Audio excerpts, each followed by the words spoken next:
வணக்கம் நண்பர்களே. Lines media ஆரம்பித்த இந்த குறைவான நாட்களில் நீங்கள் எங்களுக்கு அளித்திருக்கிற ஆதரவு ரொம்ப மகிழ்ச்சி அளிக்கிறது. தொடர்ந்து எங்களுடன் இணைந்திருங்கள். லைக் பண்ணுங்கள், சப்ஸ்கிரைப் பண்ணுங்கள், முக்கியமாக பெல் பட்டன் அமுக்குங்க. தொடர்ந்து தமிழர்களுக்கான கருத்தியல் யுத்தத்தை செய்வோம். இணைந்திருங்கள். வணக்கம் நண்பர்களே. இன்னைக்கு நம்ம கூட அரசியல் களத்தில் உரையாடுறதுக்காக இணைந்திருப்பவர் மூத்த தமிழ் தேசியவாதியுமான ஐயா அருட்கண்ணனார் அவர்கள் நம்ம கூட இணைஞ்சிருக்காங்க. அவர்கிட்ட நிறைய விஷயங்கள் பேச வேண்டியிருக்கு. வணக்கம் ஐயா. வணக்கம். நல்லா இருக்கீங்களா? மிக்க நலம். சரி, மகிழ்ச்சி. உங்களை எப்படியாவது நம்மளுடைய லைன்ஸ் மீடியா தமிழ் ஊடகத்தில் உரையாட வச்சிடணும்னு ரொம்ப விருப்பப்படுறேன். ஏன்னா நிறைய விஷயங்கள் நீங்கள் பழைய ஆள், ஒவ்வொரு காலகட்டத்தையும் பார்த்துட்டே வர்றீங்க. இன்றைக்கு நம்ம ஒரு முட்டுச்சந்தில் நிற்கிறோம். இப்போ இந்த காலகட்டத்தை நீங்கள் அவதானிச்சிருப்பீங்க, நீங்கள் இப்படி பார்த்துட்டு வந்திருப்பீங்க, என்னெல்லாம் நடந்திருக்குங்கிற அனுபவங்களுடைய தொகுப்பாக உட்காந்துருக்கீங்க. நிறைய விஷயங்கள் பேசுகிறேன். எனக்கு முதல்ல நம்ம அருட்கண்ணனார் அப்படிங்கிறவர் யார் அப்படிங்கிறதுலேருந்து போயிடலாம். எனக்கு தெரியும், பார்வையாளர்களுக்கு தெரியணும். சற்றொப்ப 81 ஆண்டுகளுக்கு முன்னால் இன்றைய தூத்துக்குடி மாவட்டத்திலிருந்து தூத்துக்குடி நகரத்திலிருந்து ஒரு 15 கிலோமீட்டர் மேற்காக இருக்கிற ஒரு சிற்றூரில் பிறந்தவன் நான். வாய்ப்பாக தொடக்க கல்வியே மதுரையிலே கற்கிற வாய்ப்பு கிடைத்தது. என்னுடைய தொடக்கப்பள்ளி ஆசிரியர் பெரும்புலவர் அரசமணி ஐயா அவர்கள். அவர் தனித்தமிழ் பேசுகிறவர் மட்டுமல்ல, நடைமுறைப்படுத்துகிறவர். அப்படிப்பட்டவரிடம் படிக்கிற வாய்ப்பு கிடைத்தது. அவர் தூத்துக்குடியில் எந்த ஊர் சொன்னீங்க? ஊர் பேர் சொல்கிறதுல பொதி அமர்த்தும் ஊர். பொதி அமர்த்தும் ஊர். ஓ, அதுக்கு எதுவும் பேர் காரணம் இருக்கா? ஆமாம், தூத்துக்குடி துறைமுகத்திற்கு அதனுடைய உள்பகுதியில் விளைகிற பொருள்களெல்லாம் பருத்தி, வத்தல், வெங்காயம் போன்றவைகளெல்லாம் பொதிகளாக மூட்டைகளாக அடுக்கி வைக்க வேண்டிய பார்சல்களாக பொதிகளாக கட்டி அணியப்படுத்தி துறைமுகத்துக்கு அனுப்புகிற இடம். ஓ சரி. அது பொதி அமர்த்தும் ஊர். முதல்ல அதில் குடியிருப்பாகவே இல்லை. இந்த தொழில் ஆரம்பித்த உடனே ஆளுகள்லாம் வந்துட்டாங்க, மக்கள், தொழிலாளர்கள். இன்றைக்கு அந்த ஊர் மிகப்பெரிய உடனடி ஆடைகள் அணியம் செய்கின்ற ஒரு தொழில் நகரமாக இருக்கிறது. அது ஒரு பக்கம் இருக்கட்டும். என்னுடைய தொடக்கப்பள்ளி ஆசிரியர் 1956 நடந்த எல்லை போராட்டத்தில் தன்னுடைய மாணவர்களோடு தெருவுக்கு வந்து போராடினார். அவருடைய வழிகாட்டலிலே அந்த போராட்டத்தில் கூட என்னென்று தெரியாத காலத்தில் பங்கெடுக்கிற அந்த வாய்ப்பு கிடைத்தது. அதற்கடுத்து 1965 மதுரையைத்தான் மையமாக வைத்து இந்திய போராட்டம் நடந்தது. அது திராவிட முன்னேற்ற கழகம் ஒழுங்கமைத்திருந்தாலும் கூட மதுரையிலே தான் அது மையம் கொண்டு இருந்தது. அதில் திமுக மாணவர்கள் தான் இன்னும் முன்னெடுப்பு இருந்தாங்க. அந்த வேளையிலும் கூட நான் திமுக மாணவர்களோடு சேராமல் நானும் எனது நண்பர்களும் தென்மொழி மாணவர் அமைப்பு என்ற தலைப்பில் தான் செயல்பட்டோம்.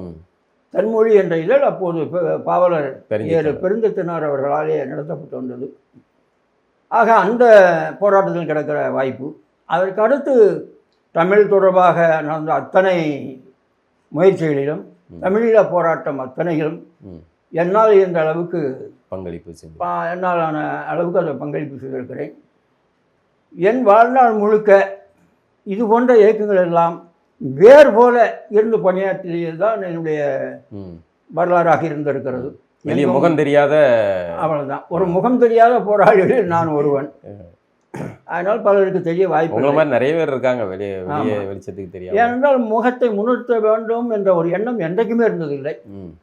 அதனால் அந்த அளவு தான் அந்த புரிதல். நான் இந்த பின்னணியோடு யாராவது வாய்ப்புள்ளவர்கள், வலுவானவர்கள் தலைமையேற்று சரியான கொள்கைகளோடு ஒரு இயக்கம் நடந்தால் அதை முற்றாக ஈடுபடுத்தி கொண்டு நாம் செயலாற்ற வேண்டும் என்று 35 அகவை வரைக்கும் நான் திருமணம் செய்து கொள்ளவில்லை. ஆனால் அப்படிப்பட்ட வாய்ப்பு என்னுடைய 35வது அகவை வரைக்கும் வாய்க்கவில்லை. திருமணம் நடந்த பிறகும் கூட நான் எந்த உருப்படியான எந்த வேலையும் ஒட்டி கொண்டு விடவே கூடாது என்று இருந்ததும் இல்லை. எந்த நேரமும் வாழ்க்கையை விட்டு ஓடிவிட வேண்டும் என்பதற்காகவே ஒரு கல்லூரி ஆசிரியரை நான் துணையாக்கி இருந்தேன். ஒருவேளை நான் இயக்கப்பணிக்காக செய்துவிட்டால் இந்த தொடங்க வேண்டாம் என்று தொடங்கிய குடும்பம் தொடர்ந்து நடக்க வேண்டும் என்றால் ஒரு வருவாய் ஈட்டுகிற ஒரு பெண்மணியாக இருக்க வேண்டும் என்று கருதிதான் ஒரு ஆசிரியர். நீங்கள் என்ன வேலை பார்த்தீங்க? நான் தொடக்கத்தில் தமிழ்நாடு தொழில்நுட்ப கல்வித்துறை தமிழ்நாடு தொழில்நுட்ப கல்வித்துறை என்கிற பாலிடெக்னிக் கல்லூரி, அந்த நிர்வாகத்திலே முதலிலே மதுரை தமிழ்நாடு பாலிடெக்னிக்கிலும் அடுத்து சீர்காழி அரசினர் பாலிடெக்னிக்கிலும் ஆசிரியராக இருந்திருக்கிறேன். அதற்கு பின்னால் தான் நான் அங்கே அந்த 8-9 ஆண்டு காலமும் என்னுடைய பணி நிலையாக்கப்படவில்லை. அதனால் அதில் வெறுத்து போய் மின்சார வாரியத்துக்கு பின்னால் வந்தேன். மின்சார வாரியத்தில் பல ஊர்களுக்கு மாற்றி போட்டு பார்த்தார்கள். கடைசியில் மின்சார வாரியத்திலே தமிழ்நாடு பணியாளர் பயிற்சி கல்லூரி என்று ஒரு பகுதி இருக்கிறது. அதிலே புதைவட மின் புதைவட துறை என்று ஒன்று இருக்கிறது, அண்டர் கிரவுண்ட் கேபிள். அந்த துறையில் நான் தலைமை ஆசிரியராக ஒரு 10 ஆண்டு காலம் பணியாற்றினேன். நீங்கள் இந்த ஒரு உரைநடை தமிழில் பேசுறது காரணம் பெருஞ்சித்தனார் இந்த உங்களை ஆளுகளோட பேசுவது தமிழாக இருக்க வேண்டும். அதுவும் அது இயல்பாக உங்களுடைய பேச்சு இது போன்ற அறிஞர்களோடு தொடர்பு இருந்ததுனால என்னாலே அந்த மாதிரியான பேச்செல்லாம் பேச முடிகிறது. ஒருவேளை நெருக்கமாக ஒரு உரையாடலில் நாட்டுப்புற நமது பேச்சு ஆரம்பிச்சிடும். ஆமாம், அது வருகிற போது வரட்டும். அதிலும் கூட பிறமொழி சொற்கள் கலப்பது எனக்கு வழமை இல்லை. சரி, இது இந்த அளவோட அந்த இப்போ உங்ககிட்ட நான் பேசும்போது எனக்கு தான் வந்து இதாகுது. ஏன்னா நமக்குள்ள வந்து 10 வார்த்தை பேசணும்னா இயல்பான தமிழில் நீங்கள் பேசலாம். நான் என்னுடைய இயல்பான தமிழில் பேசுகிறேன். அதை வருங்கால தலைமுறை எது சரியானது என்ற முடிவு வரட்டும். இப்பொழுது பேச்சே அதை ஒட்டித்தான். ஒன்றும் இல்லை, நம்ம இப்போ நீங்கள் ஒரு மூத்தவர், நீங்கள் ஒவ்வொரு காலகட்டத்தையும் பார்த்துருக்கீங்க. இந்திய திணிப்புக்கு எதிரான போராட்டத்தை நீங்கள் அந்த காலத்துலேயும் இருந்திருக்கீங்க. அதுக்கப்புறம் திராவிடத்துடைய எழுச்சி காலமான திராவிட அரசு ஆட்சி அதெல்லாம் பார்த்துருக்கீங்க. இப்போ தமிழ் தேசிய அரசியல் வந்து ஒரு எழுச்சியை 2009க்கு அப்புறம் அது ஒரு வீறு கொண்டு எழுந்து அப்படி ஒரு அரசியல் வந்து தேர்தல் களத்தில் அரசியலாக மாறினது. அது ஒரு தாக்கத்தை உண்டு பண்ணக்கூடிய கருத்துருவாக்கமாக இருந்தது. இன்றைக்கி வந்து திரை நடிகர் ஒருவர் வந்திருக்கார், விஜய்ங்கிறவர். அவர் ஒரு திரை பிம்பத்தை பயன்படுத்தி அவர் அதிகாரத்தை பிடிச்சிட்டாரு. இந்த காலகட்டத்தை எப்படி பார்க்குறீங்க? இனிமேலும் தமிழ்நாட்டில் தமிழ் தேசிய அரசியல் அது வந்து எடுபடுமா அப்படிங்கிறது தான் உங்களுடைய பார்வையில். ஏன்னா நீங்கள் பல்வேறு காலகட்டத்தை பார்த்துருக்கீங்க. பெருஞ்சித்தனார் காலத்திலேருந்து நீங்கள் சீபா ஆதித்தனார் காலத்திலேருந்து அப்படியே வரிசையாக உணர்ந்தையும் பார்த்துட்டு வந்திருக்கீங்க. எப்படி இருக்குன்னு நினைக்கிறேன்? நான் ஏற்கனவே குறிப்பிட்டார் போல, நான் அரசியல் விழிப்புணர்ச்சி பெற்ற காலத்திலேயே ஆதித்தனாருடைய நாம் தமிழ் இயக்கம் இருந்தது, மாப்போசி ஐயாவினுடைய தமிழரசு கழகம் இருந்தது. அதற்கு பின்னாலே உலகத்தமிழின முன்னேற்ற கழகம் என்ற பாவலர்களுடைய அமைப்பு இருந்தது.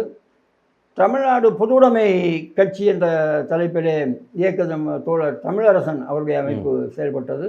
இப்படி பல்வேறு சாலை இளந்தரையன் என்ற ஒரு தமிழறிஞர், அறிவியக்க பேரவை என்ற முறையில் அவர் தன்னாலான ஒரு தமிழ் தேசிய சிந்தனைகளை வைத்துக் கொண்டிருந்தார். அன்றைய இதுக்கு வந்து தொடர்பு இந்த இதெல்லாம் இன்னைக்கு மாதிரி சோசியல் மீடியான்னு சொல்ற சமூக வலைதளங்கள் இந்த மாதிரி இல்லை. ஆனால் அவரவர்கள் நடத்திய ஒரு சிற்றேடுகள் தான் அது தொடர்பு. ஆக அப்படிப்பட்ட எந்த அமைப்பும் எனக்கு முழுமையாக தோன்றவில்லை.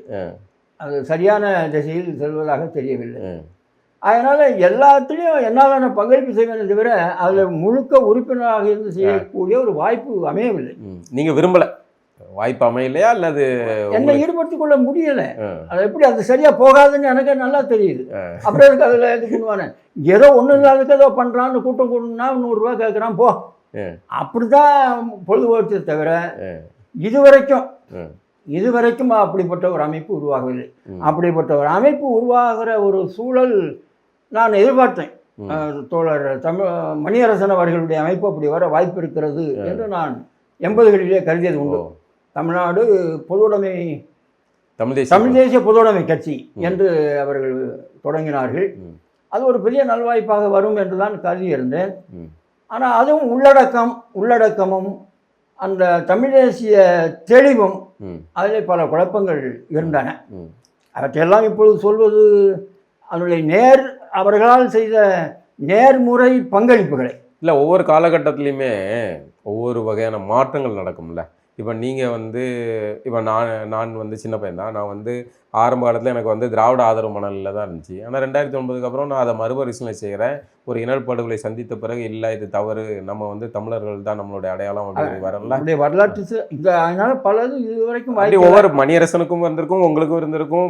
படிப்படியாக கடைசியாக 2009 பேரழிவுக்கு பின்னாலே எவ்வளவுதான் மனம் நொறுங்கி போனாலும் கூட அடுத்தும் விடாத எழுச்சி வரலாம் என்ற ஒரு நம்பிக்கையில் தோன்றிய நாம் தமிழர் கட்சியில் கூட இணைந்து பணியாற்ற வேண்டும் என்று கூட அப்போது 60ஆகவே ஆகிவிட்டது. எனக்கு விடக்கூடாது, நம்மாலான பங்களிப்பு செய்ய வேண்டும் என்றெல்லாம் நினைத்தது உண்டு. அவர் மணியரசன் ஐயா கூட தமிழ் தேசிய பேர் இயக்கம். ஆமாம், நீங்கள் பொது உடைமைன்னு சொன்ன மாதிரி இருந்துச்சு முதல்ல ஆரம்பத்தில். தமிழ் தேசிய பொது உடைமை கட்சி தான் அதுக்கு பேர். தமிழ் தேச பொது உடைமை கட்சி, தேசியம் கூட தமிழ் தேச பொது உடைமை கட்சி. அது பிற்பாடு வந்து அப்புறம் பொது உடைமை விட்டாங்க, விட்டுட்டு ஆமா தமிழ் தேசிய பேர் இயக்கம். ஆமா, பொது உடைமை விட்டதுக்கெல்லாம் கூட இந்த தமிழ் எது பெரிய அடிப்படையில் 2 பெரிய முரண்பாடு இருக்கு. ஒன்று வர்க்க புரட்சியா, தேசிய விடுதலை புரட்சியா என்று. அவர்கள் வர்க்க புரட்சி தான் முதன்மை என்று தோன்றுகிறார் போல பொதுவுடைமை கட்சி என்று பேர் வைத்தார். அப்போ அந்த காலத்துல நம்ம எல்லாம் தொழிலாளர்களே பாட்டாளி வர்க்கமே ஒன்றுபடுங்கள் அப்படின்னா எல்லாரும் வந்துருவாங்க. ஏன்னா அந்த முகாமிலே ஒரு 10-15 ஆண்டு பயிற்சி பெற்றிருந்தார். அது எனக்கு உடன்பாடு இல்லை. நானும் அடிப்படை பொதுவுடைமை என்னுடைய நான் சொல்கிற தொடக்கப்பள்ளி ஆசிரியர் ஒரு பொதுவுடைமையாளர், பொதுவுடைமை கட்சியாளர். அவர் சொல்லித்தான் மார்க்ஸ் என்ற பெயரை, சேகுவாராவை, கோசிமன் எல்லாம் பெயர்களை காதில் வாங்கியவன் நான். எனக்கும் ஆழமான அந்த வர்க்க புரட்சியில் ஈடுபாடு உண்டு. ஆனால் முதன்மை எது? முதன்மை தேசிய, அடிமைப்பட்டு கிடக்கிற இந்த இனத்திற்கு முதன்மை தேசிய விடுதலை புரட்சி என்ற தெளிவு எனக்கு 80களில் இருந்தது. ஆனால் இவர்கள் இந்த வந்த வழி வர்க்க புரட்சி வழி என்பதனால அவர்கள் அதில் பொதுவுடைமை கட்சி எடுத்திருந்தார்கள். அப்பொழுதும் ஒட்ட முடியவில்லை. பின்னாளில் வருகிற பொழுதும் கூட ஒரு 2005 அளவெல்லாம் கூட என்னுடைய கருத்துக்களை இனவெறியாளன் கருத்து என்றுதான் தோழர் மணியரசன் பார்வையிலே பட்டது. அவர் அப்படித்தான் தமிழ் இனவெறியர்கள், இனவெறியன். அப்போ பின்காலத்தில் அவரை என்னை போய் இனவெறியல் என்கிறார்கள் என்று அவர் பிறரால் படிக்கும் போது அவர் நொந்து கொண்டார். ஒவ்வொருத்தருக்கும் ஒரு நேரம் வாய்ப்பு தவறி போய்விட்டது என்பதற்கு சுட்டி காட்டுகிறேன். இது தவறு சரி என்பதற்காக இல்லை. இப்போ வந்து தமிழ் மணியரசன் ஐயாவை அப்படிதான் சொல்றாங்க, இனவெறியர் தமிழ் இனவெறியர். படிநிலை வளர்ச்சி அப்படி இருந்தது என்பது. அதனால நாம் தமிழ் கட்சியில் கூட சேர்ந்து பணியாற்ற வேண்டும் என்பது அவ்வளவு தகாத தனிப்பட்ட மானயம் என்பதுதான் எனக்கு அறவே கிடையாது. என் மகன் வயதை விட ஒரு குறைந்த வயது தான் இருந்தாலும் கூட எனக்கு அதெல்லாம் பெரிய சிக்கல் இல்லை. ஆனால் தத்துவம் தலைமை தாங்க வேண்டும், ஒரு தலைமை குழு வழிநடத்த வேண்டும் என்பது என்னுடைய அடிப்படை. அதில் மேலும் தமிழ் தத்துவம், தமிழ் முறை, தமிழ் தேசத்தின் அடிப்படைகள் தலைமை தாங்க வேண்டும் என்ற கருத்திலே என்ன காரணத்தினாலும் அந்த தலைமை ஒருங்கிணைப்பாளருக்கு அந்த காலம் ஏற்புடைத்தாக இல்லை. இப்பொழுது அவருடைய நிலைப்பாடு என்ன என்று தெரியவில்லை. இன்னும் கூட பல நேரங்களில் தன்னை மெய் மறந்து என் கட்சி, என் இயக்கம் என்றுதான் பேசுகிறார். இதெல்லாம் சீமானை போன்றவர்கள் குறை சொல்ல வேண்டும்ங்கிற கருத்தாக்கம் இல்லை. அது படிநிலை வளர்ச்சியை சொல்கிறேன். நான் அதெல்லாம் முடியலை. நான் அந்த அமைப்புக்கு எப்படி வெறுமனை சொல்வதோடு இல்லாமல் எப்படி ஒரு தத்துவத்தை தலைமையாக கொண்டு ஒரு தலைமை குழுவின் அடிப்படையில் இயக்கம் செயல்பட வேண்டும் என்பதெல்லாம் விரிவாக எழுதிய கொடுத்திருக்கிறது. அதெல்லாம் அவர்கள் காதில் வாங்கலை. நாங்கள் ஆட்சிக்கு வந்த உடனே முதல் கையெழுத்து நீ போட்டுக்கிட்டே இரு, அது குப்பை தொட்டிக்கு தான் போகும். ஆனப்பட்ட கருணாநிதி அவன் மனசார தமிழுக்காக வாழ்ந்தவன் இல்லை. ஆனால் நாடகத்தை சரியாக நடிப்பான். தமிழுக்கு உயிர் கொடுப்பேன்னா அதுக்கு உயிர் கொடுக்கும் மாதிரி நடிப்பான். 73ல் எம்ஏஎம்எஸ்சி முதுகலையில் தமிழ் என்று கொண்டு வந்தான். ஆனால் முதல்ல எதிர்ப்பு தெரிவித்தது யாருன்னு தெரியுங்களா? தமிழ் தேசிய புலி பழ நெடுமாறன் கம்பெனி. அவர் தலைமையில் இயங்கிக்கிட்டு இருந்த தமிழ் தேசிய மாணவர் தமிழ் வளர்ச்சி குழு, தேசிய மாணவர் தமிழ் வளர்ச்சி குழு, தமிழை திணிக்காதே, உயர்கல்வியை கெடுக்காதே அப்படின்னு போராட்டம் பண்ணான். உடனே சிறுபான்மை மொழிக்காரன், தெலுங்கர்கள் மற்றும் எல்லாம் சேர்ந்துக்கிட்டான். அது சொல்லவே வேண்டாம். அக்கரகாரத்துக்காரன் இன்னும் பிரியமா என்ன அறிவு தமிழ் எங்கே இருக்கு, என்ன நடத்த முடியும், என்ன கெடுக்கிறப்போ நான் மக்கள் கெடுக்கிற வைக்கிறார். உடனே பழைய குன்றக்குடி அடிகளார் தலைமையில் தனி ஆணையம்னு ஒன்று போட்டு அவருடைய கருத்தை வாங்கி நாங்கள் நடைமுறைப்படுவோம். அவர் என்ன சொல்ல வச்சான், காலமும் கருத்தும் கனியும் போது மேல்நிலை கல்வியில் தமிழ் கொண்டு வரப்படும். அவ்வளோதான் செஞ்ச மாதிரி ஆச்சு.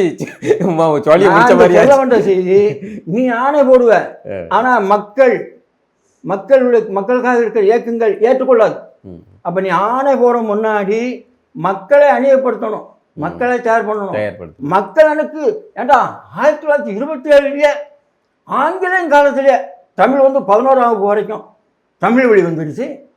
பெரிய நீதி கட்சின்னு பயிலுங்க அவருங்க பிஏபிஎஸ்சி வரை கொண்டு வந்துருக்க வேண்டாமா?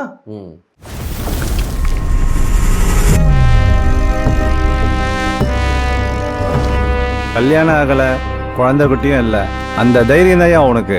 இதோட 8 டிரான்ஸ்ஃபர், 12 என்கவுண்டர்.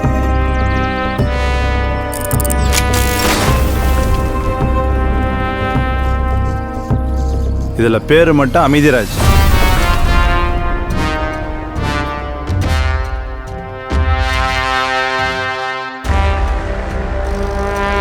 செங்காடுக்கு டிரான்ஸ்ஃபர் போட்டிருக்கு. அந்த ஸ்டேஷன் ஒரு மாதிரி, அங்கேயும் போய் வேலையை காட்டாத.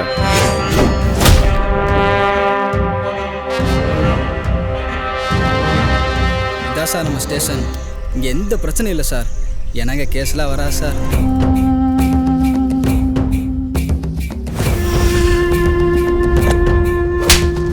எந்த கேஸுமே வராத இந்த காட்டுக்குள்ள எதுக்கு இவ்வளவு பெரிய போலீஸ் ஸ்டேஷன்? இங்க தப்பு நடக்கலையா இல்ல தப்ப சரியா மறைக்கிறாங்களா?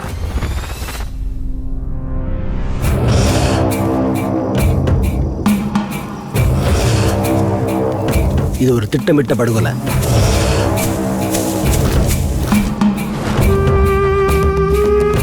இத்தனை வருஷத்துல ஒரு காட்டு விலங்கு அடிச்சு கூட இங்க யாரும் செத்ததில்லை. ஆனா இப்ப எனக்கு என்னமோ இது பெரிய வழக்கா இருக்க போகுதுன்னு தோணுது.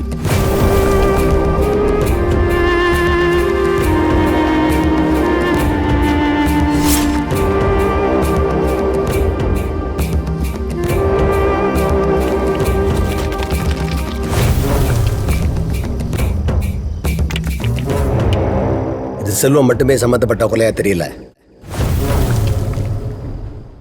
இந்த மண்ணில் ஆங்கிலேயனை விரட்டியதை போல உயர் கல்வியிலிருந்து ஆங்கிலத்தை விரட்டுவோம் என்று 1967 முன்னாடியே செஞ்சிருக்க கூடாதா? நீ அதை வரல. அதுக்கு பிறகு நீங்கள் வந்தீங்க எங்கும் தமிழ் எதிலும் தமிழ் அப்படின்னு சொல்லிக்கிட்டே தமிழை எங்கேயுமே இல்லாமல் பண்ணானே. அது இன்னைக்கு கூட மக்களுக்கு அது ஒரு செய்தியாக கிடையாது. இன்னைக்கு வந்து தலைமுறை மாறி போச்சு ஐயா. இன்னைக்கு வந்து தங்கிலீஷ்ல அதுதான் சொல்ல வரேன். இப்போதைய தலைமுறைக்கு அவர்களுடைய தாய்மொழி தேவையில்லை என்றால் தாய்மொழி வழிபட்ட தேசம் தேவையில்லை, தாய்மொழி வழிபட்ட இன அடையாளம் தேவையில்லை, தமிழ் தேவையில்லை என்றால் தமிழன் என்ற சொல்லுக்கு பொருள் இல்லை. இப்போ வந்து இந்த தலைமுறை அப்படிதான் போகுது. அப்படின்னு தமிழர் என்ற இனம் கட்டப்பெறாது. தமிழர் என்ற இனம் தமிழ் என்ற நூல் இழையில் தான் கட்ட முடியும். அது தேவையில்லை என்று இந்த மக்கள் இருக்கிறார்கள் என்றால் இந்த இனத்திற்காக வழிநடத்துகிறவர்கள் இதை விளக்கப்படுத்தி மக்களை அணியப்படுத்த வேண்டும். இந்த தொல்லைகளெல்லாம் ஈழத்தமிழ் மண்ணில் இல்லை. அவர்கள் ஆங்கிலேயன் காலத்திலே மருத்துவத்தையே தமிழில் படிக்கொண்டு வந்தான். டாக்டர் கிரீன் என்று ஒருத்தன் நம் மக்கள் நம் தாய்மொழியில் படிக்கிறார்கள் மருத்துவம், இந்த மக்கள் இவர்கள் தாய்மொழியில் படிக்கட்டும் என்று அந்த டாக்டர் கிரீன் தமிழ் படித்து மருத்துவ நூல்கள் தமிழில் ஆக்கி ஏறக்குறைய 1900 முன்னாடியே யாழ்ப்பாணத்தில் மருத்துவக் கல்வியில் தமிழ், அவர்கள் உயர்கல்வியெல்லாம் தமிழ் படித்தார்கள். அப்போ அந்த மொழி சார்ந்த ஒரு இதோட நெருக்கத்தோடு அவர்கள் பயணிக்கும் போது அந்த இனத்தின் மீதான ஒரு தொடர்பு வந்து ஈர்ப்பு இருந்துகிட்டே. அவர்கள் அறிவு, சிந்தனை, மேலறிவு, மேன்மையாக்கப்பட்ட அறிவு முயற்சிகள் அதெல்லாம் தங்கள் தாய்மொழியில் செய்கின்ற பொழுது நாம் நம் தாய்மொழி வழியாக வாழ வேண்டும். தாய்மொழியாக வாழ்கிற வாழ்க்கை தான் உரிமை உள்ள வாழ்க்கை. அது என் பிறப்பு உரிமை. என் தாய்மொழி மொழியாக கல்வி கற்பது, வணிகம் செய்வது, சட்டம் ஏற்றுவது அத்தனையும் என்னுடைய பிறப்பு உரிமை. பிறர் மொழி வழியாக கற்றால், பிறர் மொழியாக என்னுடைய வழக்கு வாதிடப்பட்டால் நான் அந்த மொழிக்கு அடிமை. ஆக அந்த மக்களுடைய இந்த விடுதலை உணர்வு, மொழி சார்ந்த இனம் என்ற கருத்து தந்தை செல்வ காலத்திலேயே அங்கே உள்ள சிறு சிறு முரண்பாடுகள், பிரிவுகள் எல்லாம் அடித்து நொறுக்கப்பட்டது. இங்கெல்லாம் சாதி பிரிவு மட்டும்தான். தமிழீழத்தில் இன்னொரு பிரிவு சேர்ந்து உண்டு, பிரதேச வேறுபாடு.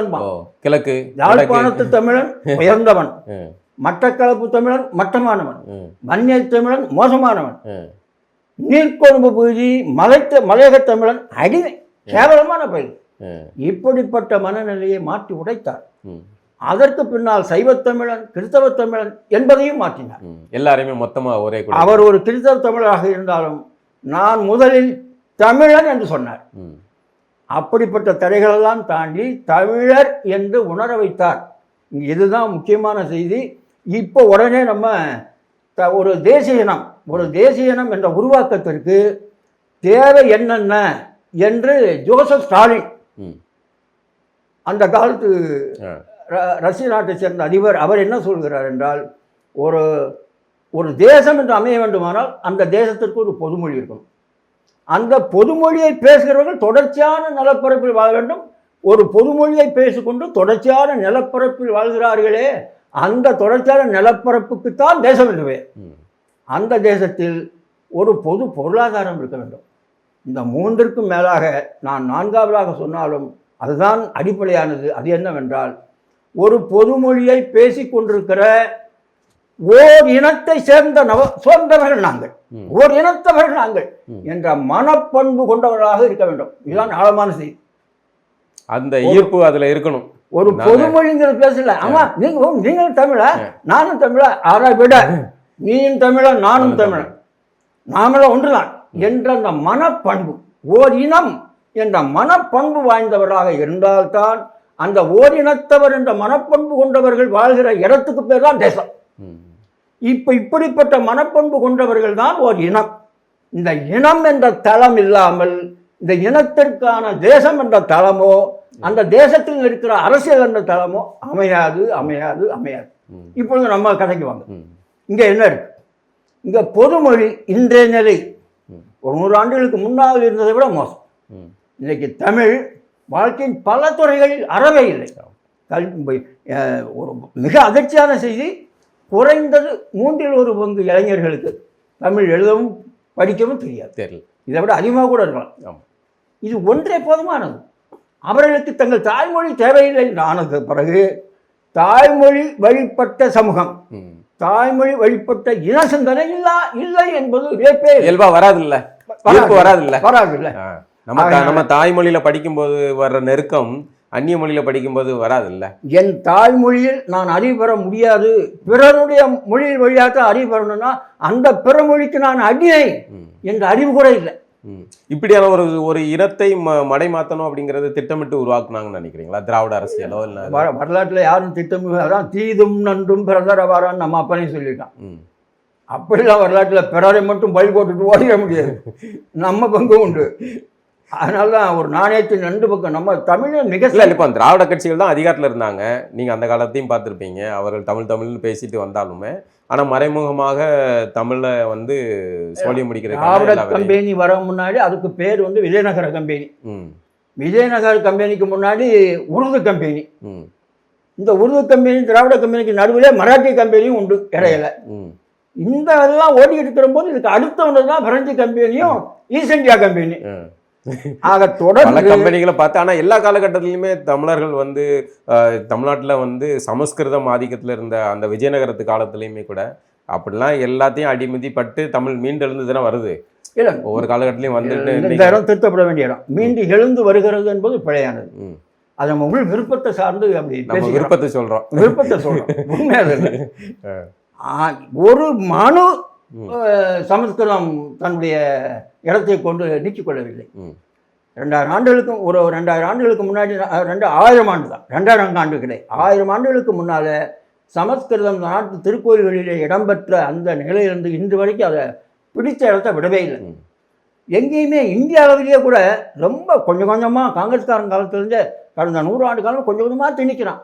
இன்றைய செய்தி இந்து நாளிதழில் இன்றைய செய்தி 13ஆம் பக்கமோ 14ஆம் பக்கமோ நீங்கள் பார்க்கலாம்.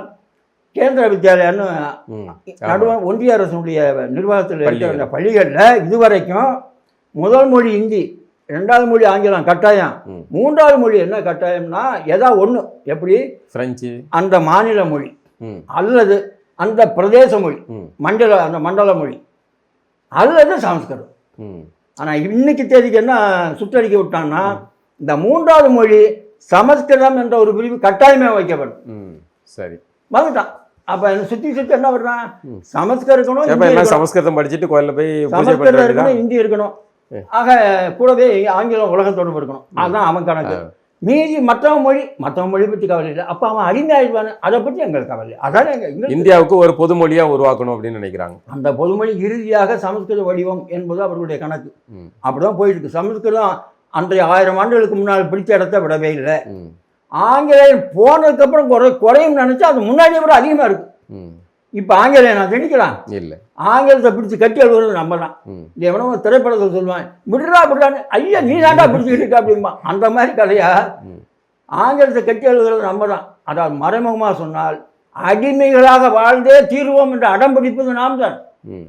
அடிமைகளாக இருக்கிற இந்த மடநாய்களிடம் நீ அடிமையாக இருக்கிறாய் என்பது கூட சொல்ல மாட்டேன். ம். ஆனால் உனக்கு நான் இறையாண்மை நம்ம ஆள்வது போலி முழக்கம் இல்லையா? ம். ஆங்கிலேயனிடமிருந்து இந்திக்காரனுக்கு விடுதலை பெற்றிருக்கிறான், மகிழ்ச்சி. நாங்களும் ஆங்கிலேயமிருந்து விடுதலை பெற்றவனுக்காக ஆகணும்ல. ம். அப்படின்னா பாராளுமன்றத்திலையும் சரி, இந்தியா நாட்டு அரசு அலுவலகங்களையும் சரி, தமிழும் ஆட்சி மொழியாக இருக்கணும். அப்போ தான் நாங்களும் விடுதலை பெற்றதாக பொருள் அப்படின்னு சொல்லி இந்த இந்தியாவில் உள்ள மொழிகள் எல்லாம் ஆட்சி மொழி ஆக்கப்பட வேண்டும் என்று ஒப்புக்கு சப்பானியா திராவிட கட்சிக்காரன் சொல்லிட்டு இருந்தானே இவரை ஒரு நாளாவது தமிழ் ஆட்சி மொழி ஆகணும்னு சொல்லியிருப்பானா? 10-20 ஆண்டு காலம் அங்கேயே அமைச்சரவையில் இடம்பெற்றிருந்தானே, சொன்னது உண்டா? இல்லை. கல்வி முழுக்க அவங்க ஏன் செய்ய போறாங்க? அது அவங்களுடைய தாய்மொழி. அதைத்தான் சொல்றேன். நீங்க அதை தமிழ் தேசியக்காரர்கள் எத்தனை பேர் இன்றைய நடந்த தேர்தலில் எவனாவது எந்த இயக்கமாவது தமிழ்நாட்டில் இந்த அண்டை மாநிலங்கள்லாம் இன்னைக்கு நிலைமை இருக்கு. என்ன இருக்கு? என்னுடைய மாநிலத்தில் கன்னடம் மட்டுமே ஆட்சி மொழி சட்டம் இருக்கு. என் மாநிலத்தில் தெலுங்கு மட்டுமே ஆட்சி மொழி என்று தெலுங்கானாவும் சட்டம் போட்டிருக்கான், ஆந்திராவும் போட்டிருக்கான். அங்கெல்லாம் சுத்தமா அவங்க மட்டும் அதிகாரத்தில் இருக்காங்க. ஆங்கில ஆட்சி மொழி கிடையாது. இங்க ஆங்கிலமும் ஆட்சி மொழி. இங்க ஆங்கிலமும் ஆட்சி மொழி சட்டப்படியே. ஆனா நடைமுறையில் ஆங்கிலம் மட்டுமே ஆட்சி மொழி. எங்கேயாவது சும்மா நகராட்சி டெண்டர்லாம் மட்டும் தமிழ் வருவதை தவிர இன்றைக்கு தமிழ் மட்டுமே ஆட்சி மொழின்னு சொன்னால் வடநாட்டிலேருந்து படையெடுத்த ஒரு IAS IPS கூட தமிழ்நாட்டு வேண்டாங்க அப்படின்னு போயிடுவான். ஆனால் நீங்கள் எல்லாமே தமிழில் தான் இருக்கணும் அப்படின்னா தமிழ்நாட்டில் தமிழ் மட்டுமே ஆட்சி மொழி என்று சட்டம் போட மற்ற மாநிலம் மாதிரி செய்யணும் எவனாவது தமிழரசு அமைப்பு பெரிய இயக்கம் கட்டியிருக்கா? நாங்கள் வந்தவண்டா போனோம். நீ வர்றது ரெண்டாவது, நீ வந்தவொன்னே செஞ்சா தமிழ் ஆட்சி மொழி ஆக்காதுன்னு தமிழனே சொல்லுவான். அதுக்கு நீ என்ன பண்ணுவ? முதல்ல தமிழர்களை இந்த கருத்துக்கு கொண்டு வர வேண்டியது கடமை இல்லவா? நீ போராட்டம்னா எதிரி செய்யணுங்கிறதுக்காகவா? உன் மக்களுக்கு செய்ய சொல்வதற்கும் அந்த போராட்டத்தினுடைய உள்ளடக்கம் அல்லவா? இல்லை, அது சரி தான். எல்லா விஷயத்தையும் வெளியே சொல்லிட்டு இருக்க முடியாதுல்ல. நீங்கள் சில விஷயங்கள் வந்து காரியம் நிறைவேறும் வரை மறைவாயிரு அப்படின்னு. அது வேற. அது எதிரியோட மோதுகிற செயல். இது உன் மக்களுக்கே அறிவுறுத்துகிறது, மக்களுக்கு கற்பிக்க வேண்டியது. இந்த மக்கள் அதிகாரத்துல இல்லாத அமைப்புகளை நீங்க கேட்டுக்கிட்டு இந்த நடைமுறையில தமிழ் நடைமுறையில இல்லை. அது இல்லங்கிறது தெரியுதுதான், உங்களுக்கும் தெரியுது, எனக்கும் தெரியுதுதான். அது இல்ல. திராவிட கட்சிகள் தான் அதிகாரத்துல இருக்காங்க, அவங்க அதை மறைமுகமா செஞ்சு முடிச்சிருக்காங்க. இயல்பாக இப்ப பாருங்க, இது நாள் வரைக்கும் மெட்ரிகுலேஷன் பள்ளிகளுடைய ஆதிக்கம் இருந்தது, ஆங்கில வழி கல்வி திணிப்பு இதா இருந்தது. இப்போ அதை உடைக்கிறதுக்கு அவன் என்ன பண்ணா, CBSE பள்ளிகளை திணிக்கிறதுக்கு நீட் நம்மளுடைய தமிழர்கள்ட்ட கல்வி சார்ந்து, படிப்பு சார்ந்து, குழந்தைகளுடைய எதிர்காலம் சார்ந்து நிறைய சிந்தனைகள் இருக்கு, அதுல ஆர்வம் இருக்காங்க, அதுக்காக என்னென்னாலும் செய்யறாங்கிறத புரிஞ்சுக்கிட்டு இவர்களை நம்ம வழிக்கு கொண்டு வரணும்னா அவனுடைய குழந்தைகளுடைய கல்வியில் கையை வைக்கணும் அப்படின்னு தான் அவங்க நீட் தேர்வை திணித்தது. நீட் தேர்வை திணிக்கும் போது அது CBSE பாட மெத்தடுக்கு தான் இருக்குது அப்படின்னா மக்கள் இயல்பாக மெட்ரிகுலேஷன் மாநில வழி கல்வி முறையிலேருந்து ஒன்றிய கல்வி முறைக்கு மாறுறாங்க. அப்போ அங்கே நீங்கள் இயல்பாக நீங்கள் இப்போ சொன்ன மாதிரி அங்கே இயல்பாக இந்தியே படிக்க வேண்டிய சூழல் வருது. இந்தி படிக்கும்போது கூடுதலாக இப்போ சமஸ்கிருதத்தை கொண்டு வராங்க. கூடுதலாக அவர்கள் இந்தியை திணிப்பு செய்கிறது எளிதாக மாறிடுது. அவர்கள் பேசுவது இங்கே அரசியல் செய்வதற்கு வசதியாக நம்மளை அவனுடைய மொழியை கற்றுக்க வைக்கிறதுக்கான வேலைகளை செய்கிறாங்க. இப்போ நம்ம அவனுக்கு ஏற்ற மாதிரியெல்லாம் மாறிடுறோம். இது அதிகாரம் இல்லாத சூழலில் என்ன செய்ய முடியும்? ஒரு தமிழுக்கு நீங்கள் தமிழ்நாட்டு முதலமைச்சரான என்ன வெங்காயம் கொடுங்க போறீங்க? ஒரு அதிகாரமும் கிடையாது. அதோ நீ தெரிய வேண்டாமா? நீ இந்த ஓட்டு முறை அந்த வெங்காய அதிகாரம் கூட தமிழர்களுக்கு இல்லையா? நான் சொல்றேன் இல்ல, அதை கூட நம்மளால கைப்பற்ற முடியலையே. இந்த அடிப்படை புரியாம தமிழ் தேசியம் பேச அதான் பேச்சே இதுதான். இப்போ நீங்க பேசுற பேச்சு இருக்க, இதை கூட இந்த தமிழ் தேசியம் அப்படிங்கிற இந்த ஓட்டு அரசியல் பேசுவதுக்கு ஒரே ஒரு நன்மை தான் உண்டு. தமிழர்களை தமிழர்களாக உணரச் செய்து திரட்டுகிற வேலை, அது ஒண்ணுதான் செய்ய முடியும். நீங்க ஆட்சிக்கு வந்துட்டு ஒரு புல்ல கூட அசைக்க முடியாது. செய்யணும்னா நீ செய்ய வேண்டிய வேலை இன்றைக்கே நீ முழக்கம் வைக்கணும். நாங்கள் ஆங்கிலங்காலம் போல தொடர்ந்து அடிமையாக இருக்க மாட்டோம். எங்கள் தாய்மொழி வழியாக எங்கள் வாழ்க்கையை வாழ்கிற உரிமை எங்களுக்கு உண்டு. எங்கள் தாய்மொழி வாழ்க்கை, தமிழ் வழி வாழ்க்கை எங்கள் பிறப்புரிமை. தமிழ் மொழியில் சட்ட உயர்நீதிமன்றம் நடக்கணும், தமிழ் வழியில் இந்த ஆட்சி நடக்கணும், தமிழ் வழியில் நாங்கள் பங்கெடுக்கிற பாராளுமன்றம் தமிழ் வழியில் இருக்கணும். உடனடியாக கல்வித்துறை மாநில பட்டியலுக்கு வரணும். எங்கள் கல்வியை தலையிடவே கூடாது. இப்படிப்பட்ட முழக்கம். மேலும் தமிழ் மக்களிடம் நமது தாய்மொழி வழியாக வாழ்வது மட்டும்தான் நம்ம மனிதன் என்று அடையாளம் காட்டக்கூடிய செய்தி என்று உன்னுடைய மக்களுக்கு நீ பயிற்றுவித்திருக்கிறாயா? நீ இல்லை அதை வந்து நீங்கள் குறைச்சி சொல்லாதீங்க. சீமான் அவர்களுடைய வந்ததுக்கு அப்புறம் அவர்களுடைய பேச்சும் செயலும் வந்து அந்த ஒருங்கிணைப்பை செஞ்சுக்க இன்னைக்கு ஒரு தேர்தல் அரசியல்ல தமிழர்களை இவ்வளவு ஒருங்கிணைப்பு செய்ய முடிஞ்சிருக்கு. அது நாம் தமிழருடைய வரவு தானே. 2009 அப்புறம் அவர்களுடைய வரவு தானே. அவர்கள் மீது 1000 விமர்சனங்கள் இருந்தாலும் கூட அவர்களுடைய பங்களிப்பை நீங்கள் குறைச்சி மதிப்பிடக்கூடாது ஐயா. நான் ஒன்றும் குறைச்சி மதிப்பிட வேண்டிய தேவையில்லைங்க. ஆனால் ஒரு அடிப்படை செய்திகள் பக்கம் வரல. அதான் உங்களுக்கு விருப்பம் நிறைய இவங்க நிறைய செய்யணுங்கிற விருப்பம் இருக்கு.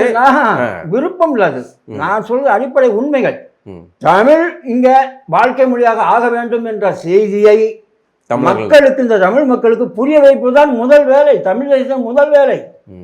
இன்றைக்கும் கூட எவனா வாய் மேடையில் கால் பேசுவ, கோயில நீ தமிழ் வழியாக நடத்தல என்ன பொழுதுவ? இது வரைக்கும் உன்னுடைய நிலை என்ன? உட்கார்ந்துக்கிட்ட தமிழ் தாய் வாழ்த்தா போடா மயிறு அப்படின்னு ஒரு சாமியார் மேடையில் உட்காந்துக்கிறான். என்ன எதிர்வினை? ஒன்றும் பண்ண முடியலையே. அப்ப மக்கள் எழுச்சிய என் தாயகத்தில் என் தாய்மொழி வாழ்த்து பாடும்போது இன்னைக்கு நீங்க அந்த மேடையை தூள் பறந்திருக்காண்டாவா? அப்படிப்பட்ட மக்களை உருவாக்குவதுதான் தமிழ் தேசம் முதல் படி. நான் என்ன சொல்றேன், ஸ்டாலினுடைய வரையறை என்ன சொல்றாரு? நான் தமிழர், இது என் தமிழ் மொழி பேசுகிற நிலப்பரப்பு, இது தமிழ் தேசம், தமிழர் தாயகம், இதில் தமிழ் மட்டும்தான் பொதுமொழி, அதுக்கு மானக்கருன்னா விட மாட்டேன், அது என் தேசிய மொழி. அப்படி ஒரு உருவாக்கலையே. அப்படி உருவாக்குறதுக்கான சூழல் வந்து வரும். அது பணி நடக்கலைங்கிற அதை முதல்ல வழிநடத்துற எந்த இயக்கமும் அது ஒரு வேலை திட்டமா வச்சுக்கவே இல்லைங்கிற. இப்பதான் லேசா அரும்புது. நீங்க இன்னைக்கு வரைக்கும் சொல்றேன், நாம் தமிழர் அப்படின்னு நாம் தமிழர் கட்சியில முழங்குறான். மணியரசன் கட்சியில முழங்குவாங்களா? முதன்மை முழக்கமா? ஆனா எங்கள் கொள்கை, எங்கள் தேசிய மொழி தமிழ், எங்கள் தேசிய இனம் தமிழர், எங்கள் தேசியம், எங்கள் தேசிய நாடு தமிழ்நாடு, இப்படி கருத்து விளக்கம் பண்ணுவாங்க. உணர்ச்சிகரமான முழக்கமா நான் தமிழர், நாம் தமிழர்னு மணியரசன் இயக்கம் சொல்லுமா? மற்ற இயக்கங்கள் சொல்லுமா? முதல்ல நான் தமிழன் அப்படிங்கிற உணர்வு, நான் முதல்ல நான் படையாச்சு, நான் முதல்ல கோனாரு, நான் முதல்ல கிறிஸ்தவன், இதை தள்ளிட்டு முதலில் நான் தமிழன், என் அடையாளம் தமிழ், அப்படி ஏதாவது சொல்ல முடியுமா? இல்லை, அதை நோக்கி நம்ம நகரணும். அதுதான் சரியா இருக்கணும். அடிப்படை வேலை அதுதான். நான் சொல்கிறேன், இன்னைக்கு இல்லை, மறைமலடிகள் தொடங்கிய 1916 தொடங்கிய தனித்தமிழ் இயக்கம் முதல் தமிழ் தேசிய இயக்கம். அந்த முதல்ல சமஸ்கிருத ஆதிக்கத்தை ஒழிக்கணும், அதுதான் சரி, கலப்ப அதை நீக்கணும் வந்தாரு. அங்கங்க கலக்கமக்கா பார்த்தான். கோயில தமிழ் சமஸ்கிருத தமிழ்லாம் இருக்கணும்னு சொல்ற முதுகெலும்பு இல்லாம நேர முக்காடு போட்டு சைவ சமயம் படிக்க போறேன், தமிழ் பணி இல்லைன்னு போயிட்டார். அதுக்கடுத்து இந்த கியாப்பே குழுவினர் அவனுங்களும் தமிழர்களை ஒன்று சேர்க்கிறதுக்கு அந்த தெம்பு, தமிழ் அந்த லட்சத்துல இருக்காங்க, ஒருத்தராலையும் ஒன்று சேர்க்க முடியல சொல்ல வர்றாங்க. அப்ப அங்கெல்லாம் வேலை செய்யணும். ஒருத்தருக்கு தமிழ் பேசணும், பெரிய எலெக்ஷன் அது தேர்தல், அதிகப்படியா தான் பேசுறேன். முதல் இதுவே குடிக்கவே கண்டில, அப்புறம் பெரிய கோபுரம் கொப்பளிக்கிறது பண்ணிட்டு தமிழ் தேசம் பேசுறவனுக்கு தகுதி இல்லைங்கிற ஒருத்தன் சொல்றான். வந்தேரி பாய் சொல்றான், டேய் எவனு தமிழன்னு சொல்லக்கூடாது, திராவிடன் தான் சொல்லணும். யாரு? ஈவரா சொன்னான். ராமசாமியை பத்தி இப்படி எல்லாம் நீ கேரளாவில் போய் மலையாளின்னு சொல்லாதான் சொல்ல முடியுமா? இப்படி எல்லாம் போய் அந்த காலத்துல எல்லாம் நீங்க தான் விட்டுட்டீங்க, இப்ப எங்க கிட்ட சொல்றீங்க? நான் சொல்றேன், நீங்க எல்லாம் ஏமாலியா இருந்ததோட விளைவை தான் நாங்க அனுபவிச்சுக்கிட்டு இருக்கோம். நானும் எனக்கு முன்னாடி இந்த கியாபி எனக்கு 20-30 ஆண்டுக்கு சீனியர், அவரும் நாங்க செஞ்ச தப்பு தான், வரலாற்று பிழையை தான் சொல்லிட்டு வர்றேன், வரலாற்று பிழையை தான். நான் ஒன்றும் இல்ல, அன்னைக்கு ராமசாமியார் அப்படி சொல்லும் போது நான் சரியான எதிர்வினை ஆற்றி இருந்தா அன்னைக்கே மூடிருப்பாங்கல்ல திராவிடன் சொல்ல வர்றேன். அப்போ உன்னால அவனை நினைக்க முடியல. ஏன் முடியல?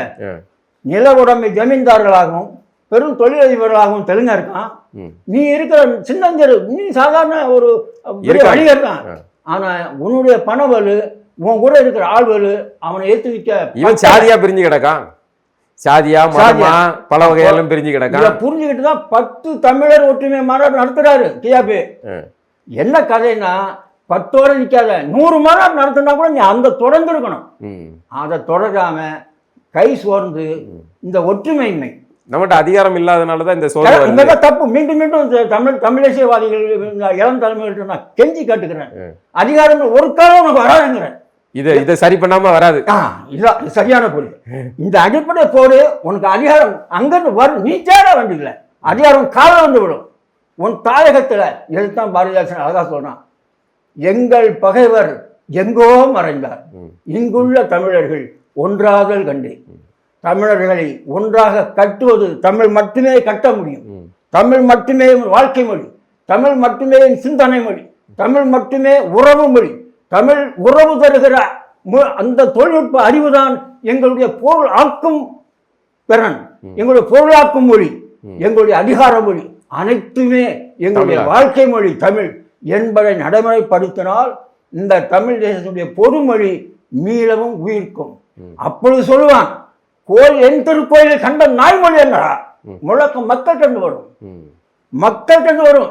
பேருக்கு நாங்கள் சட்டமன்றத்தில் உயர்நீதிமன்றத்தில் தமிழ் என்று போட்டோம், அவர் கண்டுகொள்ளவில்லை. என்ன பண்ற நீ? யாரை ஏமாத்துற? மக்கள் திரட்டு, அவன் துரோகி, வந்தேடி நடிப்பான். நீ தமிழ் தேசியம் பேசுறீங்கள, இதை முதன்மை சிக்கலாக்கு போட்டு நடத்த விட மாட்டேன். என் தாய்மொழியில நடத்த விட மாட்டேன். ஆங்கிலம் போய் 100 ஆண்டாக போதும் என் தாய்மொழி ஆகணும். இதை சொல்றதுக்கு அமைப்பு கட்டாம உனக்கு எப்படி தமிழ்ங்கிற உணர்ச்சி இங்கே உறுதி வரும். பாய் தான் நாம் தமிழர்னு சொல்லுவோம். நீங்கள் வந்து களத்தில் இருக்கிற சிக்கல்கள் இல்லாமல் உங்களுடைய இதை புரிஞ்சுக்கிட்டேன். ஆனால் இதை கட்டுறதுக்கானதும் அதிகாரமற்ற நீங்கள் என்ன பேசினாலும் களத்தில் சண்டை போட்டாலும் கடைசியில் அவர்களிடம் போய் தான் நீங்கள் ஜாமீனுக்கு நிற்கணும். அதிகாரம் அங்கே தான் இருக்குது. நீங்கள் உங்களுடைய ஒரே அதிகாரம் உங்கள் ஒற்றுமை தான். நம்முடைய ஒரே அதிகாரம் நம் தாய்மொழி தான். நம்முடைய ஒரே அதிகாரம் நம் தாய்மொழி வழிபட்ட இன உருவாக்கம் தான். நம்முடைய ஒரே அதிகாரம் தாய்மொழி வழிபட்ட இன உருவாக்கத்தின் அடிப்படையில் உள்ள ஒற்றுமை தான். அந்த ஒற்றுமை தான் வலிமை. வலிமை உள்ளவன் வாழ்வான், மிகுந்த வலிமை உள்ளவன் ஆழ்வான். இந்த வலிமை உருவாக்குகிற முயற்சியிலே பொதுமொழி என்பதை எதிரி தமிழ்நாட்டில் இல்லை என்று சுக்கூனராக உடைத்து கொண்டு வருகிறான். நீ கண்டுக்காம நான் ஆட்சிக்கு வந்தால் நீ வரவே முடியாது என்பதை உணர். உன் மொழியை மீட்டெடுத்து உன் மொழி வழியாக நீ ஒற்றுமையை அக்காமல் நீ ஒரு காலமும் ஆட்சி வர முடியாது. ஒரு சாதாரண சினிமா கமிஷன் ஒன்று தூக்கி எறியும், சாதாரண குடிபோதை ஒன்று தூக்கி எறியும், சாதாரண 1000 ரூபாய் கைவிட்டும் ஒன்று தூக்கி எறியும். உன்னுடைய தமிழ் மேடை அத்தனை நியாயங்களும் சுக்குனராக தூக்கி எறியப்படும். உன்னுடைய மக்களை அடிமை என்று உணர செய். உன்னுடைய மக்களை நாம் தனித்தனியாக இருப்பதை விட இன வலிமை ஒன்றுதான் நம்மளை காப்பாற்றும் என்று புரிய செய். இந்த மொழியை இந்த மண்ணின் உண்மையான பொதுமொழியாக வளர்த்தது. இந்த பொதுமொழியை சார்ந்தவர்கள் நாம் ஓர் இனத்தவர் என்ற இன உருவாக்கத்தை உருவாக்கும். இதற்கு பின்னால் அதிகாரம் வந்தால் இல்லை, உன்னை தேடி வரும். அப்பொழுது அத்தனையும் ஆகும். நீங்கள் வந்து ஒவ்வொரு காலகட்டத்தையும் பார்த்துருப்பீங்க.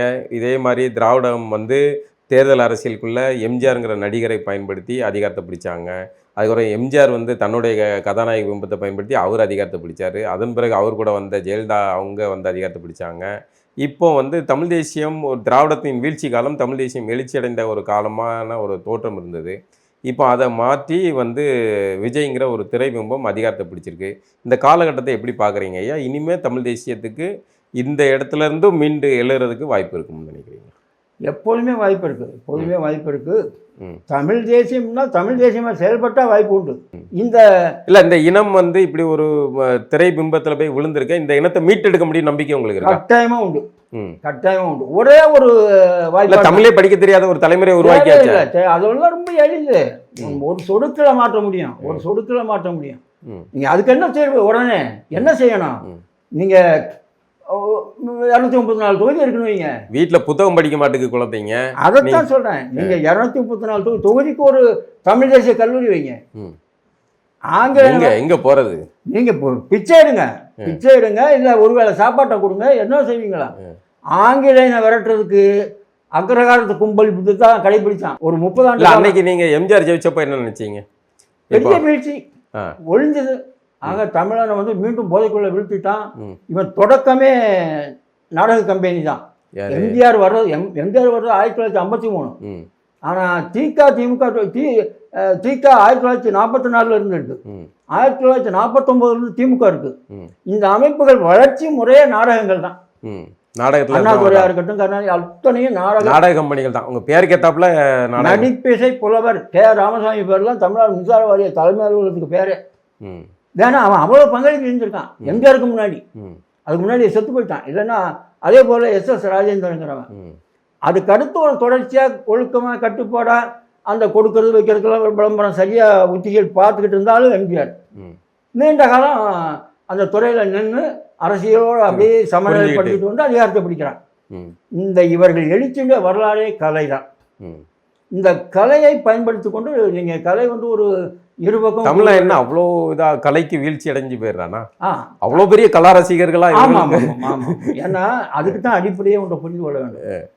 தமிழர்கள் கலை ரசிகர்களாக ஆனது, கலை ரசிகர்களாக ரெண்டு கூட்டம் ஆகலாம். ம். ஒன்று செல்வ செருக்கோடு இருக்கிற மேட்டு நிலை, ம். இன்னொன்று எதுவுமே அத்த குடிக்க கஞ்சில்லாத வறுமை நிலை, அடிமை நிலை. ஆனாலும் கலையை பார்த்து அடிமையும் கலைக்கு போதைக்கு, எந்த போதைக்கும் அடிமை வைத்துக்கலாதவன் ஏதாவது ஒரு போதை போடுவோம். ம். வெத்தலை பாக்கையே போடுங்க, டீ ஒன்றே போடுங்க, ம். இந்த பாட்டு ஒன்றே கேட்டால் போடுங்க. இதெல்லாம் அடிமை வறுமை ஒன்றும் இல்லாதவன். ஓ செல்வ செருக்கு போட வேலையும் இல்லை ஒன்றும் இல்லை ம். அப்படின்னு சொல்லிட்டு அவனுக்கும் கலை போதை இருக்கும். ஆக இந்த ரெண்டு அற்றம், இந்த ரெண்டு எல்லைக்குப்பட்டவனுக்கும் கலை முகம் இருக்கத்தான் செய்யும். ம். தமிழர்கள் இந்த வாழ்வாங்கு வாழ்ந்த காலத்தில் மேட்டு நிலையில் இருக்கிறவன் கலையால் விழுந்தான். இந்த அடிமையானவன் 700 ஆண்டு காலம் அவனுக்கு கலை தான் ஒரு போதை தான் ஆறுதல் கொடுத்தது. ம். ஆகையினால இவனுக்கு அடிமை என்று உணரச் செய்து மனிதனாக வாழ வேண்டிய தேவையை உணரச் செய்தால் மட்டும்தான் இவன் அடிமை நிலையை உடைக்க விரும்புவான். இந்த கலையை அடிமை நிலையை உடைப்பதற்கு பயன்படுத்த விரும்புவான். இந்த கலையை போதையாக்கி கொண்டு தூங்குவதற்கு பயன்படுத்த மாட்டான். ஆக அதை திமுக காரன் செய்வானா? ஆக போதை எம்ஜிஆர் மூலமாக வந்தானே, ஜெயலலிதா மூலமாக வந்தானே, அதான் அவனுக்கு வேணும். ம். ஆக அவர்கள் காத்துக்கிட்டு இருந்தாங்க. இப்போவும் உள்ளூட்டமாக எங்கேயுமே இந்த கலை போதை, அதுக்கப்புறம் மது போதை, அதுக்கப்புறம் என்னென்ன போதைகள் உண்டோ அத்தனை போதையும் அடிமைகளுக்கு உண்டு. ம். நான் 1968 திமுக ஊர்வலத்தில் முதல் வண்டியாக அடிமைப்பெண் இவன் அரவர ஆடையில் இவனும் ஜெயலலிதாவும் இருக்கிற வண்டி தான் முதல் வண்டியாக போச்சு. ம். அப்போ கூட இருந்து ஒரு நண்பர், அவர் இப்போ பேராசிரியர் இறந்து போயிட்டார். அவர்கிட்ட நான் சொன்னது இப்போ நினைவு இருக்குது. தமிழ்நாடு இந்த சினிமா ஆட்டக்காரன் போதையிலேயே இருந்து நாசமாக போய் ஒழிய போகுது அப்படின்னு நான் சொன்னேன். ம். அதுவே நடந்தது. இப்பவும் நடந்துகிட்டு இருக்கு. அதனுடைய தொடர்ச்சி தான் திமுக ஆட்சி, அதிமுக ஆட்சி எல்லாம். ம். இப்போ அதே சினிமா போதே இன்னொரு சினிமா போதே அடிச்சிருக்கு. அவர்களுக்குள்ளே போட்டி. தமிழ் தேசியம் என்பது இன்னும் காட்சிக்கே வரல. ம். அது எப்போ வரும்? மொழி சார்ந்த உரிமை உணர்ச்சி ம். புரிந்த கூட்டம் வரும்போது. இங்கே இல்லை. அதுக்கு வந்து அந்த நிலத்துல இங்கே இருக்கிற இந்த நாம் தமிழர் என்ற உணர்வு, தமிழீழம் போட்ட தமிழீழ மக்கள் செய்த தியாகம் போட்ட பிச்சை, ம். அவர்கள் சிந்த ரத்தத்தில் உணர்ச்சி பெறாத இளைஞரெல்லாம் உணர்ச்சி பெற்றான். ம். நம்மளும் மனுஷன் தானே ம். அப்படின்னு நினச்சி பார்த்தான். அதனால் வந்த எழுச்சி இது கூட காலப்போக்கில் கரைஞ்சி போயிடலாம். 1965 நூற்றுக்கணக்கானவர்கள் சுட்டு வீழ்த்தப்பட்டாங்க. ம். அதை பார்த்தா என்னை போன்றவர்கள் ம். பெரும்பாலும் இப்போ இல்லை. ம். ஒன்று அந்த காலகட்டம் எப்படி இருந்துச்சு ஐயா? நல்ல தனித்தமிழ்நாடு, தமிழ்நாடு விடுதலை ஒன்றுதான் தீர்வு ம். அப்படின்னு அன்றைக்கு நிலைப்பாடு எடுத்து என்னை போன்றவர் கடைசி வரைக்கும் அதில் தான் நிற்கிறோம். ம். ஆனால் மக்கள்கிட்ட தெரிஞ்சு போச்சே. ம். மக்கள்கிட்ட அந்த மாபெரும் இனப்படுகொலை, அது ஒரு இனப்படுகொலை, மினி குறைந்த அளவிலான இனப்படுகொலை. அந்த போராட்டத்தில் நீங்களும் இருந்தீங்க? கட்டாயமா. அந்த துப்பாக்கி சூட இதெல்லாம் பார்த்தீங்களா? கட்டாயமா பார்த்தேன். ம். அந்த ஊர்வலத்தில் காங்கிரஸ்காரன் நுழைஞ்சி வெட்டினதையும் பார்த்தேன். ம். நான் ஊர்வலத்தில் போகிறப்ப அடி வாங்கியும் அந்த அடி இன்னும் வலி. இன்றைக்கும் கூட நான் முழுக்க கழுத்து திருப்பாமல் எனக்கு இன்னும் கழுத்து வலி இருக்குது. ம். அந்த 20 வயசில் வாங்கின அடி தான் அது காரணம். ம். நாம் எந்த பகுதியில் நடந்தது? நீங்க எந்த பகுதியில் நான் போனீங்க? மதுரை தொடர்வண்டி மறியதுக்காக நாங்கள் எங்கள் கல்லூரியிலேருந்து வெளியே கிளம்பி வரும்போது எங்கள் மேலே தாக்குதல். ம். மதுரையில் நடந்த கல்லூரி மாணவர்கள் மீது நடந்த தாக்குதல், மதுரை தியாகராசர் பொறியியல் கல்லூரி மாணவர்கள் மீது நடந்த தாக்குதல் தான் கொடுமையானது. ம். அந்த போராட்டத்தில் நீங்க இருந்திருக்கீங்க. அதனால் அதெல்லாம் மறைஞ்சு போச்சே, மங்கி போச்சே. எவ்வளோ பேர் அதில் வந்து கொல்லப்பட்டிருப்பாங்கன்னு நினைக்கிறீங்க? அது அதிகமாக கொல்லப்பட்டது பொள்ளாச்சி பகுதியில் தான் அப்படிங்கிறத உண்மை. ம். நிறைய துப்பாக்கி சூடு அந்த அந்த அந்த போராட்டத்தை கூட வந்து ஆவணப்படுத்தாம அதை பாடப்புத்தகத்தில் வைக்காம பண்ணதுக்கு பின்னாடி என்ன? ஏங்க இதை விட உச்சகட்டம் புரியணும்னு நான் சொல்கிறேன். இப்போ ரொம்பலாம் புரிய வேண்டாம். கருணாநிதி கும்பலுடைய, அண்ணாதுரை கும்பலுடைய மோசடியை புரிகிறது. இங்கே எதிர்ப்பு விடாத இருக்கின்ற உயிர் ஒன்று தான், அது போமுறையும் ஒன்று தான், அது தமிழுக்காக போட்டும் இப்படின்னா வசனம் பேசிட்டு இறக்கி விட்டு பலி கொடுத்து சுண்ணாம்பு கடாகிட்டு இந்த போராட்டத்துக்கும் எங்களுக்கும் சம்பந்தம் இல்லை, திமுக ஒதுங்கி கொள்கிறதெல்லாம் நாடகம் முடிச்சுட்டு அதுக்கப்புறம் அமைதி வந்ததுக்கப்புறம் 67 தேர்தல் வரும்போது இந்திய எதிர்ப்பில் எங்களை சுட்டு கொண்டாய கக்கா, மாணவர்கள் என்ன கொக்கா, உனக்கு எதுக்கு வாக்கு, அப்படி இப்படிலாம் நான் கட்டி குப்பாடு போட்டுட்டு ஆட்சிக்கு வந்து கொஞ்ச நாளில் 20 ஆண்டுகள் கழிச்சும் கூட இந்திய எதிர்ப்பு போராளிகளுக்காக ஒரு நினைவு சின்னமோ எதுவுமே வைக்காத திமுக அந்த மூலக்கட்டணம் முதலாம் இந்திய போராட்டத்தில் பண்ணவங்களுக்கு கூட நினைவு இப்போ தான் கட்டினாங்க. அதெல்லாம் புறக்கணித்த திமுக இந்தி போராட்டத்தின் போது நூற்றுக்கணக்கானவர்களை சுட்டுக் கொள்வதற்கு ஆணையிட்ட பக்தவச்சலத்துக்கு நினைவு மன்றத்தை கட்டியது. ம்.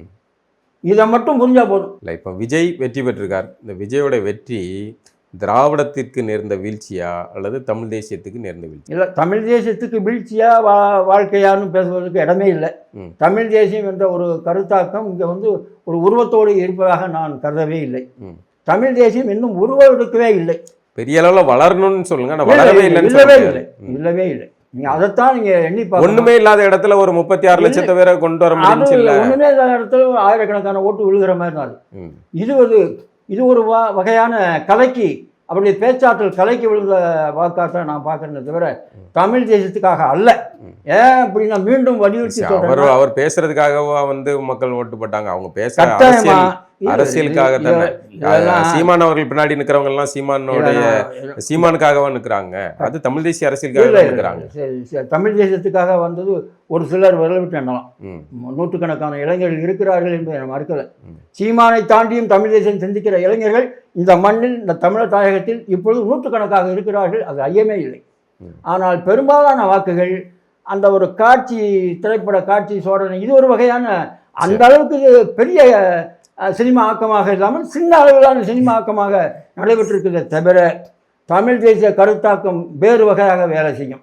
இங்கே தமிழ் தேசியம் வீழ்த்தப்பட்டதுங்கிற பேச்சுக்கு இடம் இல்லை. ஆனால் திராவிடம் வீழ்ந்திருக்கு. திராவிட கம்பெனி ஒரு கம்பெனி, திராவிட கம்பெனி ஒரு கம்பெனி அறவே வீழ்த்தப்பட்டாச்சு. ஜெயலலிதா எம்ஜிஆர் கம்பெனி அறவே வீழ்த்தப்பட்டுச்சு. கருணாநிதி கம்பெனி தேச அடி வாங்கியிருக்குது. இதுவும் ஒரு திராவிட கம்பெனி தான். இன்னும் சொல்ல போனால் திராவிட கம்பெனி என்பதை விட தமிழர் அல்லாதவர் கம்பெனி என்று சொல்லலாம். நீ இப்படி எண்ணி பார்க்கணும். பவானர் அழகா சொல்வார், தமிழ்நாட்டில் நீங்கள் பிராமணர் அல்லாதார் என்று பேசுவது குறும்புத்தனமான. இது என்ன, இது பிராமணர் நாடா? இது பிராமின்ஸ், நான் பிராமின்ஸ். இது தமிழர் நாடு. தமிழர் அல்லாதவர் என்று சொல். அமெரிக்காவில் போய் அமெரிக்கன்ஸ் அண்ட் நான் அமெரிக்கன்ஸ் அப்படிதான் சொல்லணும். இங்கே மட்டும் எனக்கு அவன் தான் ஹீரோ, அவன் தான் கதாநாயகனா? பிராமின்ஸ், நான் பிராமின்ஸ் என்று கோவப்படுவார். அதுபோல் தமிழ்நாட்டு அரசியலில் என்ன பேசணும்னா தமிழர் அல்லாதவர். இங்கே தமிழர்கள் எப்போதுமே வீழ்த்தப்பட்டு கிடக்கிறார்கள். இங்கே தமிழர் அல்லாதவர்கள் வெவ்வேறு குழுவினர் ஆண்டு அதிகாரத்துக்கு போட்டி போடுறான். ஒரு குழு, தமிழர் அல்லாதவருடைய ஒரு குழு இன்னொரு குழுவினர் அடி வாங்கியிருக்கிறது. அப்படி புரிந்து கொண்டால் மிக சரி. தமிழர்கள் இந்த மாதிரி வெற்றி அடையாம முடியாம அவர்கள் ஒருங்கிணைப்பு செய்ய விடாமல் இருக்கிறதுக்கு காரணம் வந்து அவர்கள்ட்ட இருக்கிற சாதிய உட்பகை முரண்கள் அப்படின்னு நிறைய சொல்றாங்க. இதை கலைந்துட்டு தமிழ் இனம் வந்து ஒன்றுபடவே முடியாது. முடியும் சாதிக்கு கண்ணோட்டத்தெல்லாம் இப்போ நான் சொல்வேன், ஒன்றும் எந்த தயக்கம் இல்லாமல், எந்த சாதி உணர்ச்சி இல்லாமல் என்னால் 80 ஆண்டு காலம் வாழ முடியுங்கிறப்போ ஏன் மற்றவங்களால் முடியாது? அந்த சாதி அடிப்படையில் எந்த அரசு வேலையும் வேண்டாம், என் பிள்ளைக்கு கூட சாதி அடிப்படையில் வேலை, படிப்பு, எந்த முயற்சி இல்லாமல் வாழ. என்னை போல பலர், இன்னும் கூட தென்மொழி குடும்பத்தில் பலர் சாதியை மறுத்து வாழ்கிறார்கள். அதெல்லாம் முடியாத ஒன்றும் இல்லை. இன்னும் திட்டமிட்டு ஆர்எஸ்எஸ் போல தமிழர்களில் முழு வாழ்க்கையை ஒப்படைத்து நாம் அடிமைகளாக விலகான வாழ்வோம். நம்ம உலகத்தில் மற்ற மனிதர்களைப் போல சம உரிமையோடு எப்போ வாழ்றது? நமக்கு அந்த உரிமை இல்லையா? இந்த வினாவை எழுப்பி தன்னம்பிக்கை இழக்காதீங்க. நீண்ட காலமாக அடிமையாக இருந்துட்டோம்னு கவலைப்படாதீங்க. நம்மளால் முடியும். கட்டாயம் ஆயத்தனார் முடிஞ்ச அளவுக்கு செஞ்சிருக்கிறாரு, மாப்போசி முடிஞ்ச அளவுக்கு செஞ்சிருக்கிறாரு, மணியரசன் பங்களிப்பு செஞ்சிருக்கிறார், சீமான் அளவுக்கு செஞ்சிருக்கிறார். இதெல்லாம் சரி. ஆனால் எல்லைக்கோட்டை விளிம்புக்குன்னு உயிர்நிலைக்கு வரல. அதை தெரிஞ்சுக்கணும். உயிர்நிலை எப்போ வரும்? அடிமை போதையிலிருந்து தமிழன் தெளிவடையணும். அந்த போதை தெளிவடைந்தால் மீதி போதைகள் தகரும். அந்த போதை தெளிவுன்னா தமிழை பற்றிய புரிதல் இவனுக்கு சரியாக வேணும். தமிழை அவன் உரிமை ஆயுதமாக கருத வேண்டும். தமிழ் வழியில் இவன் அடிமையா உரிமையான மனிதனா என்பதை என்ன தொடங்க வேண்டும். இதெல்லாம் நாங்கள் ஒரு ஆட்சிக்கு வந்ததுக்கப்புறம் செய்வோங்கிறது கற்பனையான சிந்தனை. அது ஒரு காலம் இது அல்லாமல் அது நடக்காது. ஆகையினால முதலில் தொடர்புடைய பெருமக்கள், அன்றாடம் இது சார்ந்து உழைக்கின்ற பெருமக்கள் கொஞ்சம் ஆழமாக எண்ணி பார்த்து முதல்ல தமிழர்கள் என்று உணர்ந்து அறிய செய்யுங்கள். தமிழர்களை தயங்காமல் தமிழன் என்று அடையாளப்படுத்த சொல்லுங்கள். பிற அடையாளங்களை பின்னுக்கு தள்ள சொல்லுங்கள். தமிழன் என்ற அடையாளத்தை முன்னிறுத்த சொல்லுங்கள். தமிழர்களாக திரட்டுங்கள். பகைவனை கூட நீங்கள் பாகுபடுத்தி, வேறுபடுத்தி, சிறுமைப்படுத்தி பெற வேண்டிய கூட பிறகு பார்த்துக்கலாம். தமிழர்களை ஒன்றுபடுத்துங்கள். நீங்கள் ஒன்று சேர சேர பகைவன் இருக்கிறாமல் ஓடுவான். வராதென்று நீங்கள் நினைச்சு அதிகாரம் எல்லாம் உங்களை தேடி வரும். இப்படிப்பட்ட போக்கு இருக்கிற பொழுதுதான் விசை என்ன செய்த விசை என்ற என்ன ஒரு மாற்றமும் இல்லை. மீண்டும் தமிழ் மண்ணில் வேறொரு சினிமா குழுவினர் வெற்றி பெற்றிருக்கிறார்கள். மீண்டும் தமிழர் அல்லாத ஒரு குழுவினர் அதிகாரத்தை கைப்பற்றிருக்கிறார்கள். ஆகையினாலே தமிழர் அல்லாதவர்கள் குழுக்களுக்கு இடையே நடக்கிற அதிகார போட்டியில் ஒரு குழு மற்ற குழுக்களை வீழ்த்தியிருக்கிறது. அவ்வளவுதான். ரொம்ப நன்றி ஐயா. மிக்க நன்றி. வணக்கம்.